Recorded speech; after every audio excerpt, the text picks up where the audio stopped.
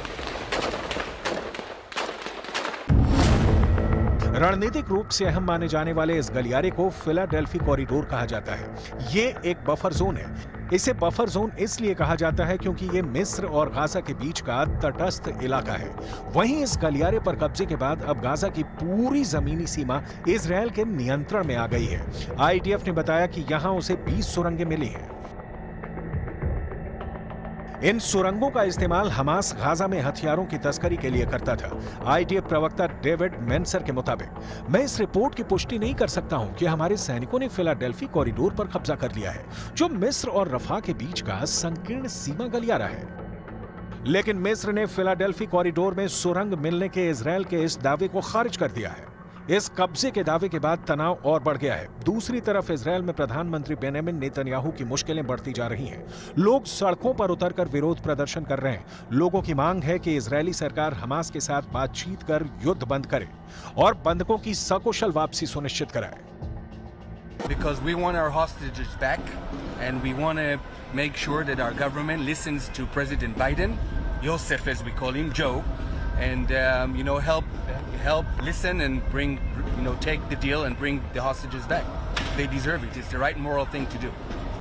लेकिन इजरायल में जहां एक ओर विरोध और प्रदर्शनों का दौर है, तो दूसरी ओर इजरायल धुर दक्षिणपंथी नेता किसी भी तरह के शांति प्रस्ताव का विरोध कर रहे हैं। जबकि अमेरिका के राष्ट्रपति बाइडन का मानना है कि इजरायली हमले में हमास इस कदर तबाह और बर्बाद हो चुका है कि बहुत जबरदस्त पलटवार की आशंका उसकी ओर से पैदा नहीं होती। लिहाजा इजरायल के प्रधानमंत्री बेंजामिन नेतन्याहू पर अगर शांति प्रस्ताव के खिलाफ घरेलू स्तर पर दबाव डाला जाता है तो उन्हें झुकना नहीं चाहिए।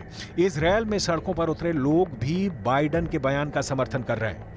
I think the latest proposal that come out of Netanyahu and Biden has put out to us yesterday is as good as a proposal is going to be at this point. It is absolutely paramount that all sides accept this proposal now. We do feel it's our last chance. Many of the hostages already are no longer with us, and some of them are in their last strength. So we need to get this deal, accept this deal. Many people in security in Israel tell us that Israel is able to sustain the cost of this deal. It is a very difficult situation. We have many hostages that are civilians that are kept in Gaza for 239 days. These people must come back home now. युद्ध विराम के लिए Israel में जो लोग सड़कों पर उतरे हैं, वो चाहते हैं कि उनके बंधक बनाए गए परिजनों की जल्दी से जल्दी रिहाई हो। इन लोगों की आशंका है कि युद्ध लंबा खिंचने के बीच कहीं उनके परिजनों को मौत के घाट न उतार दिया जाए।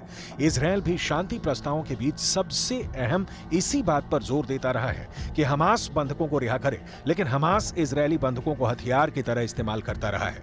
जब भी इजरायली हमले हमास को दहलाने लगते हैं, हमास बंधकों की रिहाई की शर्त मानने की बात करने लगता है, लेकिन तथ्य देखिए ये है कि इतने दिनों के बाद युद्ध और बातचीत के बीच अब तक सिर्फ एक बार इजरायली बंधकों की रिहाई हो पाई है। एक ये भी वजह है कि नेतन्याहू हमास के साथ किसी शांति वार्ता के लिए तैयार नहीं होते।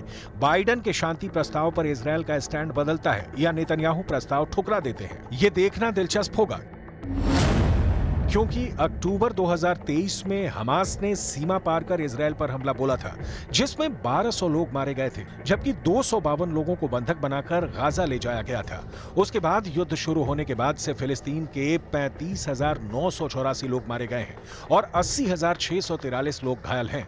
फिलिस्तीनी स्वास्थ्य मंत्रालय ने दावा किया कि आईडीएफ ने गाजा में 8 नरसंहार किए। इसमें आगे कहा गया है कि कई पीड़ित अभी भी मलबे के नीचे दबे हैं या सड़कों पर हैं।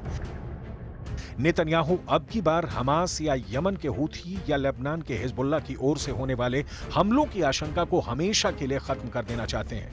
लेकिन दिक्कत यह है कि रफा या गजा पर अटैक के दौरान बड़ी संख्या में आम लोगों की मौत हो रही है। विश्व बिरादरी की चिंता इन्हीं मासूम लोगों की मौत से जुड़ी है। इसीलिए इजरायल से शांति प्रस्ताव मानने की बार बार अपील की जा रही है। यहां तक कि अमेरिका ने इजरायल को रफा हमले के दौरान साथ नहीं देने का हलफ तक उठाया, लेकिन नेतन्याहू पर इसका असर नहीं हुआ। अब देखना है कि बाइडेन के शांति प्रस्ताव के बाद युद्ध की क्या दिशा और दशा होती है।